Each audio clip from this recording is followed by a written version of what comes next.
Bonjour. Aujourd'hui, nous allons étudier l'indicateur Traders Dynamic Index, c'est-à-dire le TDI. Vous allez voir que c'est un indicateur très intéressant pour qui sait bien l'utiliser, car on peut l'utiliser en scalping, en swing trading, en tout ce qu'on veut. Il a beaucoup de possibilités. Il étudie la direction de la tendance, le momentum et la volatilité. Voyons maintenant à quoi il ressemble. Alors, j'ai pris en exemple donc la paire Euro-GBP en H1. Car nous avons par exemple ici une grande descente, ensuite une remontée, une descente, une remontée, descente, remontée, etc. Donc ça va nous permettre un petit peu de voir comment réagit cet indicateur que vous voyez donc ici sur le graphique. Alors naturellement il paraît comme ça un petit peu compliqué, mais vous allez voir qu'en analysant ligne par ligne et en sachant exactement à quoi cela correspond, ce n'est pas du tout compliqué à utiliser. Alors on va commencer l'étude du TDI par sa première ligne, qui est la ligne verte ici sur le graphique. Alors cette ligne s'appelle RSI Priceline. Cette ligne elle se comporte donc comme un RSI en fait.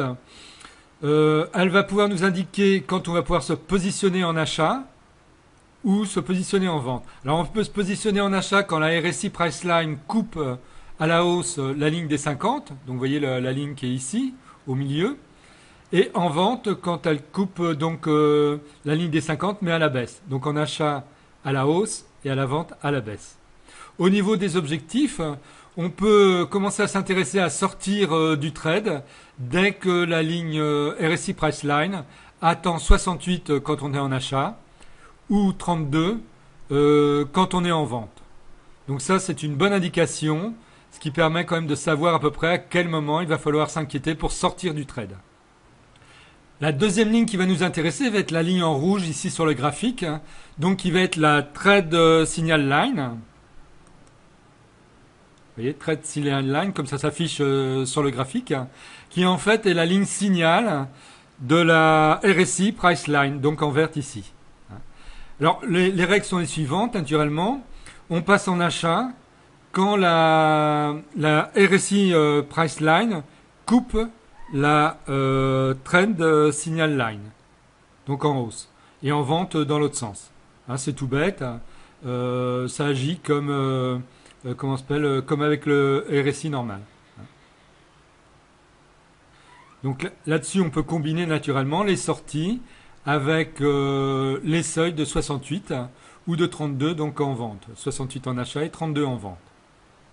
Alors continuons notre étude par la troisième ligne de cet indicateur qui est la Market Baseline, donc en jaune sur le graphique. En fait, c'est une ligne qui est très importante car elle va pouvoir nous indiquer à partir de quel moment on va pouvoir se positionner en achat ou en vente. Pour se positionner en achat, il va falloir que la RSI Priceline, c'est-à-dire la ligne en verte, se situe au-dessus de la ligne jaune qui est la Market Baseline.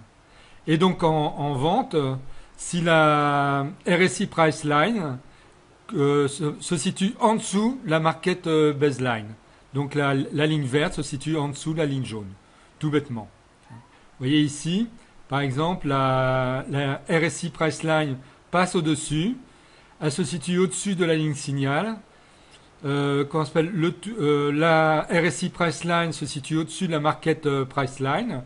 Si je prends le croisillon, vous voyez, donc ça coupe à ce moment-là. Ici, à partir d'ici, on peut se positionner donc en achat. Et quand ça atteint ici 68, vous voyez, ça va atteindre 68 à ce moment-là, eh bien on peut essayer de voir pour une sortie. Et vous voyez qu'en fait, ça correspond en fait à cette zone de résistance ici. Donc c'était une bonne sortie. Naturellement, les cours sont partis plus haut.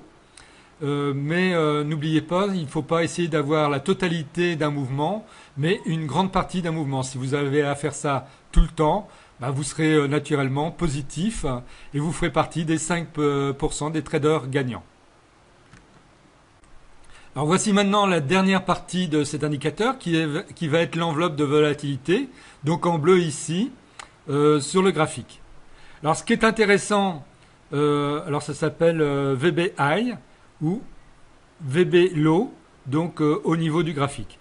Alors ce qui est intéressant ici, Ça va permettre, par exemple, quand on fait un trade, vous voyez, si je reprends le croisillon, vous positionnez en achat ici, vous voyez, et dès que la courbe verte coupe en hausse la ligne de volatilité, vous pouvez reprendre une autre position que vous allez abandonner, cette autre position-là, dès que la ligne verte va re-rentrer dans l'enveloppe de volatilité. Ce qui va vous permettre d'avoir des gains supplémentaires facilement grâce à cet indicateur. Ça, c'est vraiment très intéressant, comme toujours, pour ceux qui savent l'utiliser. Alors voilà, maintenant on a fait un petit peu le tour de cet indicateur. On va reprendre le tout avec des exemples. Alors on va commencer par prendre le même exemple, c'est-à-dire la paire Euro-GBP en H1.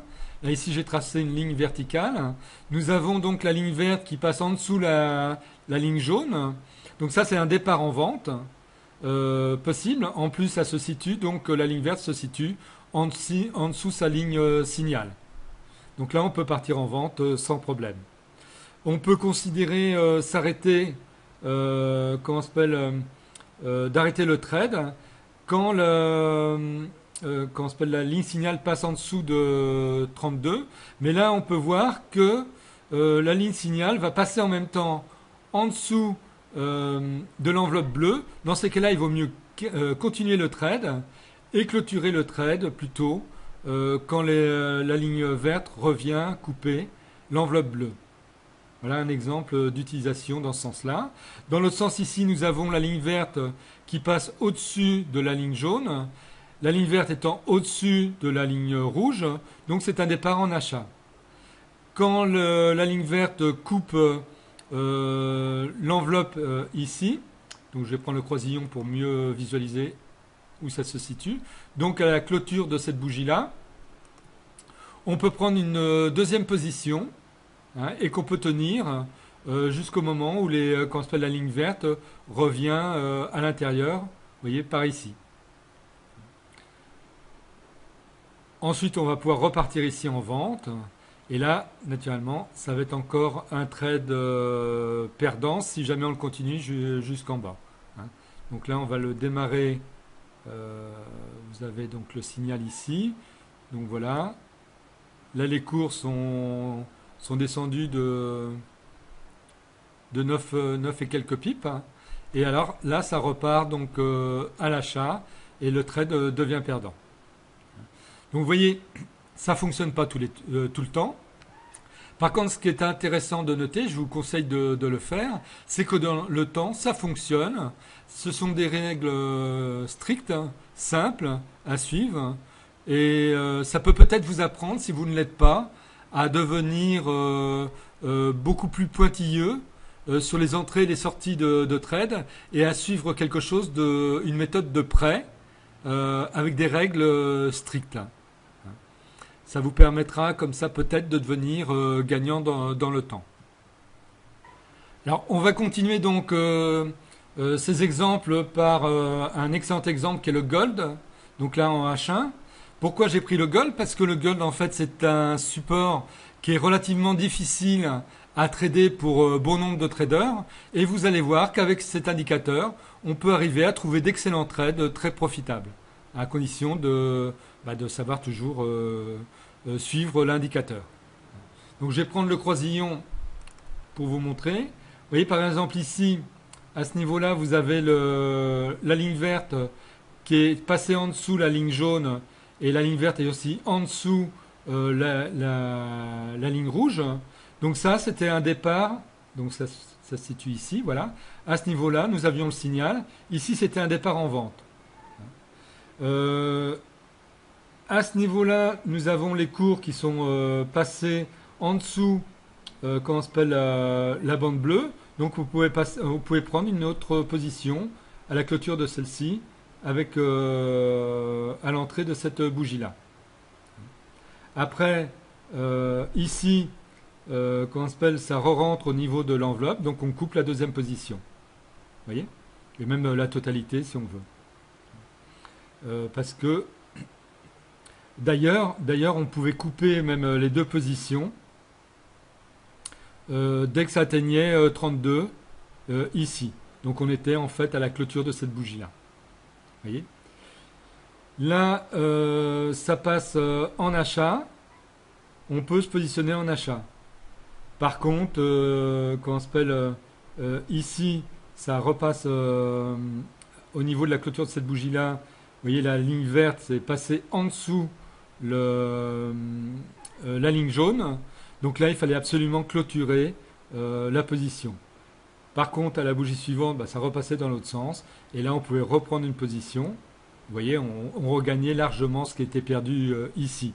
Le principal, dans ce genre de situation, quand on a une perte, c'est de ne pas s'affoler et continuer la méthode, quoi qu'il arrive, un petit peu comme le ferait un robot de trading, donc bête et méchant, on va dire. Alors, on peut continuer. Vous voyez, il y a d'autres opportunités. Ici, nous avons la ligne verte qui coupe la ligne jaune. La ligne verte est bien, en plus, est bien écartée de la ligne rouge, donc ça montre la force en vente. Donc là, il n'y avait aucun problème pour se positionner en vente. Vous voyez? Et vous voyez la descente qu'il y a eu. C'est assez impressionnant. Il y avait franchement de quoi faire, hein. Donc là, vous êtes dans les 1600 pips. Et on pouvait descendre encore plus si on continuait le trade. Vous voyez donc des possibilités intéressantes. Là, ça coupe ici à la hausse qu'on s'appelle la ligne jaune. Donc c'est un départ en achat. Vous voyez? Alors, il ne fallait pas avoir peur. Là, c'est redescendu qu'on s'appelle en baisse. Mais au niveau de l'indicateur, il n'y avait rien qui indiquait qu'il fallait clôturer. Donc il fallait rester dans le trade. Vous voyez, c'était un trade qui était devenu très gagnant. On va voir maintenant un autre exemple. Alors voici un exemple qui va intéresser ceux qui tradent les indices. Là, c'est l'indice DAX futur. Si je prends le croisillon, par exemple ici, vous aviez donc la ligne verte qui coupait la ligne jaune à la hausse. En plus, elle était très écartée de la ligne rouge. Donc là, c'était vraiment un signal très fort d'entrée en achat sur le DAX. Vous voyez, on rentrait à ce niveau-là. Et bah là, vous voyez ce que ça donnait. C'était vraiment très intéressant. Hein, on pouvait sortir de différentes façons, comme je vous l'ai indiqué précédemment. Là, je vais juste vous montrer plutôt les entrées. Là, on avait une sortie au niveau du DAX. Il valait mieux sortir de toute façon obligatoirement ici. Vous voyez? Alors naturellement, les cours sont montés qu'on s'appelle un petit peu au niveau du DAX. Mais vous voyez que lui, l'indicateur, lui, ne s'est pas trompé. Hein. C'était bien en vente qu'il fallait se trouver positionné. Et celui même qui s'était positionné ici en vente, en restant comment on s'appelle positionné, eh bien il faisait d'énormes profits. Hein. Là, on repartait en achat ici, vous voyez, et là c'est pareil, il y avait d'énormes profits. Hein. Là, on repartait en vente, vous voyez ici, en vente, hein, et vous voyez ce que ça donnait. Donc là, on est en H4. Hein. J'ai pris en H4 exprès pour vous montrer que ça marche aussi sur d'autres time frames. Il n'y a pas de souci. Vous pouvez l'utiliser naturellement en scalping, tout pareil. Hein, tout est possible à ce niveau-là. Alors voici un exemple maintenant en M5. Hein. Donc toujours sur le DAX hein, pour vous montrer qu'en scalping, bah, ça peut aussi fonctionner, il n'y a pas de souci. Hein. Ici, par exemple, on partait en achat. Vous voyez? Là, il y avait 307 points d'indice. Hein. Après, naturellement, ça repartait en vente ici. Il fallait couper de toute façon. Et repartir donc en achat dès que la ligne verte passait au-dessus de la ligne jaune et passait au-dessus également de la ligne rouge. Et là, on restait après qu'on s'appelle dans le trade, puisque tout se situait au-dessus de la ligne jaune. Vous voyez un petit peu comment ça augmentait. À ce niveau-là, on pouvait partir en vente donc ici. Vous voyez, donc à cette bougie-là. Là, c'est descendu un petit peu. Et il fallait reclôturer dès que comment on s'appelle, la ligne verte repassait à l'intérieur de l'enveloppe bleue. Hein. Ici, il y avait un nouveau départ en achat. Et puis là, un nouveau départ en vente. Vous voyez, un grand départ en vente. Là, c'est pareil, hein, il y avait de quoi faire. Là, ensuite, un nouveau départ en achat. Attention, là, ça faisait une perte. Et là, nouveau départ en achat ici. Vous voyez? Et on continuait le trade. Alors, naturellement, en M5, hein, comme toujours, vous allez avoir plus de faux signaux qu'en H1 ou en H4 ou en D1. Alors, voici la même chose en D1. Donc, toujours sur le DAX. Vous voyez? Alors là, c'est beaucoup plus intéressant, naturellement, hein, celui qui fait du swing trading. Vous rentrez par exemple en achat ici, vous voyez, un petit peu ce que ça peut donner. Vous rentrez en vente ici, donc à cette bougie-là. Voilà, vous voyez ce que ça a donné. Vous rentrez en achat à cette bougie-là. Vous voyez ce que ça a donné. Vous rentrez en vente donc à l'ouverture de cette bougie-là. Vous voyez ce que ça a donné.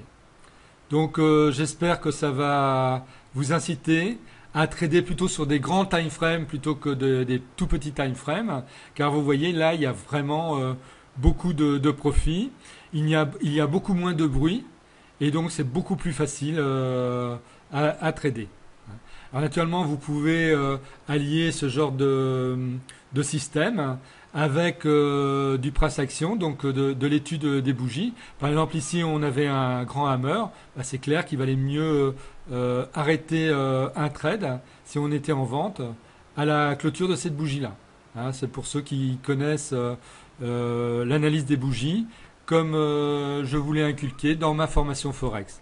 Hein, pour ceux que ça intéresse, je vous rappelle que vous avez un lien donc en dessous la vidéo. Pour ceux qui sont intéressés, donc pour aller plus loin et apprendre le trading du Forex dans de bonnes conditions. Alors si vous avez maintenant le coup d'œil, vous avez pu noter que j'ai changé d'indicateur par rapport au début de cette vidéo. En fait, c'est exactement le même indicateur, sauf que là, c'est le TDI Trade Announcer. Et lui, donc, va fournir des alertes que vous allez pouvoir paramétrer. Je vais vous montrer un petit peu les différents paramétrages du TDI. Alors déjà au niveau des couleurs, vous voyez par exemple ici, moi j'ai mis à 2 l'épaisseur du trait, alors que l'épaisseur par défaut est 0, simplement pour que vous puissiez mieux voir dans la vidéo.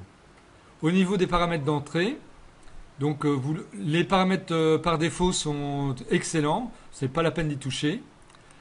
Et donc au niveau des annonces, ici vous mettez donc par défaut de toute façon c'est à true, donc vous aurez une alerte. Vous avez ici les types de trading que vous voulez faire. Donc si vous voulez faire du scalping, vous mettez ici à announce type, vous mettez 1. Vous pouvez mettre modéré, vous pouvez mettre vous voyez, vous pouvez essayer les différents systèmes. Le système par défaut est le 5, ce qui vous permet d'avoir des annonces normales, je dirais, de prise de position. Hein. Simplement, ceux qui veulent faire du scalping peuvent mettre sur 1 pour avoir un départ plus rapide. Voilà, on va finir maintenant cette vidéo. J'espère qu'elle vous aura plu. Vous aurez découvert un indicateur tout en un qui vous permet en fait de trader correctement et vous donner en fait des entrées de trade judicieuses en fonction de l'état du marché et aussi suivant la volatilité. Donc vous allez voir, si vous l'essayez, c'est vraiment un indicateur qui doit faire partie d'un de vos outils. Je rappelle pour ceux qui sont abonnés à ma chaîne vidéo et donc qui ne passent pas directement par mon article, que vous pouvez aller sur mon blog ericdavidforex.com pour me demander donc l'indicateur de cette vidéo. Et n'oubliez pas naturellement de me dire pour quelle vidéo cet indicateur est concerné. Vous avez donc le lien en dessous la vidéo. Je vais vous souhaiter maintenant d'excellents trades pour aujourd'hui et donc à bientôt pour une nouvelle vidéo. Au revoir.